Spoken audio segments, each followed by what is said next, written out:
Principal. Vous connaissez le règlement, pas de commentaire après la réponse. En question principale, je reconnais maintenant le député de Jean Talon. On vous écoute, monsieur. Hier, ici en Chambre, le premier ministre a rajouté une couche de moutarde. Alors que Donald Trump est au sommet de sa force et que le Canada est en position de faiblesse, il insiste pour tout mettre sur la table et faire beaucoup de compromis dans les négociations avec l'administration américaine. Et en plus, je le cite hier, on va mettre une taxe à l'exportation sur l'aluminium pour lui faire payer le prix de sa mauvaise décision concernant l'aluminium. Comble d'ironie, l'industrie qu'il prétend protéger comme ça dit que ça va lui faire encore plus mal. J'ai posé la question la semaine passée à la ministre. Je la réitère, la question, parce que les Québécois veulent le savoir. Au Saguenay-Lac-Saint-Jean, à Côte-Nord, la Mauricie, le centre du Québec, la région de Montréal, les gens qui vivent du bois, de l'aéronautique, de l'aluminium veulent savoir comment la ministre compte protéger ces secteurs-là alors que le premier ministre les a mis en position de faiblesse. La réponse du premier ministre. Madame la Présidente, je remarque le grand courage du chef du troisième groupe d'opposition. Le PQ, ce qu'il nous dit, c'est qu'il faut se laisser intimider par Donald Trump. Il faut se laisser intimider. Il ne faut pas faire valoir nos atouts.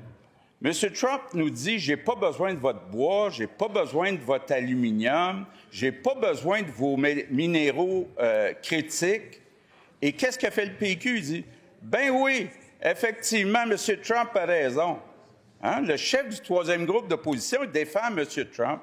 Nous, on va défendre les travailleurs québécois. Il n'y a pas un emploi qu'on va laisser partir. On va se tenir debout devant M. Trump, puis on va négocier une entente globale avec des pénalités s'il faut pour être certain que ça soit respecté. On ne pliera pas comme le Parti québécois. On n'ira pas dire à M.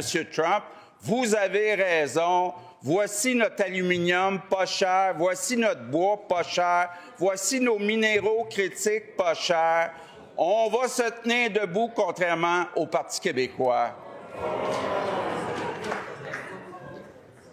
Article 32, gardez le silence. Première complémentaire. Je note que la ministre ne se relève toujours pas en réponse à mes questions. Mais là, c'est incroyable ce qu'on vient d'entendre.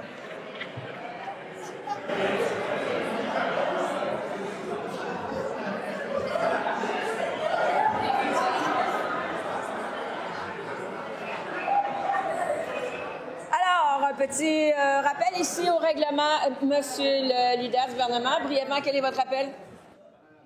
Sur notre règlement, n'importe quel membre du Conseil des ministres peut répondre, ainsi que les adjoints. Et là, le député de Jean Talon avait le plaisir d'échanger avec le premier ministre. Qu'est-ce qu'il veut de plus?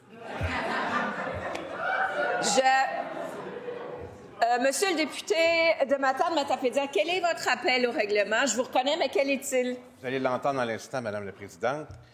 On peut poser des questions à qui on veut à cette Chambre, alors ils n'ont pas à commenter ça. Alors, si la ministre veut répondre d'aventure et l'autorisation du premier ministre, ça va nous faire plaisir. Et cela dit, vous l'avez dit vous-même, on n'a pas à commenter ça. Ce qu'a dit le leader du gouvernement est exact. Le gouvernement répond. Le gouvernement répond par l'élu de son choix. Et vous le savez, j'aimerais que nous écoutions la suite. Monsieur le député. Alors, la ministre ne répond pas à mes questions, mais le premier ministre, je vais saisir le plaisir. Parce que là, il nous dit, moi, je me tiens debout.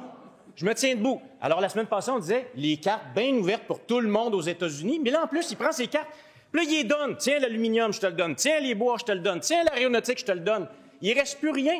C'est ça, se tenir debout pour le Québec? Vraiment? Pourquoi le premier ministre n'admet pas qu'il s'est trompé avec cette offre-là? Il réfléchit. La réponse du premier ministre.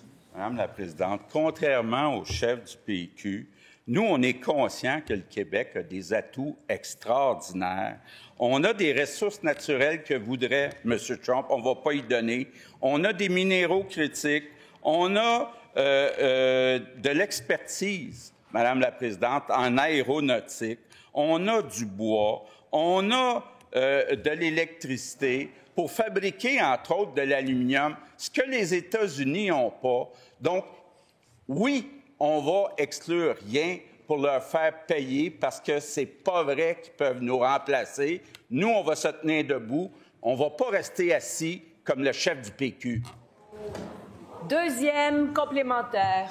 Commencer une négociation en disant « je vais faire beaucoup de compromis », on n'a pas entendu parler des gros gains encore, mais surtout ne pas se souvenir que la dernière fois avec le même Donald Trump, savez-vous ça a pris combien de temps à négocier l'accord de libre-échange? 3 ans et demi pour qu'il soit en vigueur, avec, pendant ce temps-là, une guerre tarifaire du même président Trump qui a imposé des tarifs à l'aluminium canadien et du Québec. C'est ça, régler l'incertitude? C'est ça, faire des gros gains? Le premier ministre s'est trompé, il devrait l'admettre.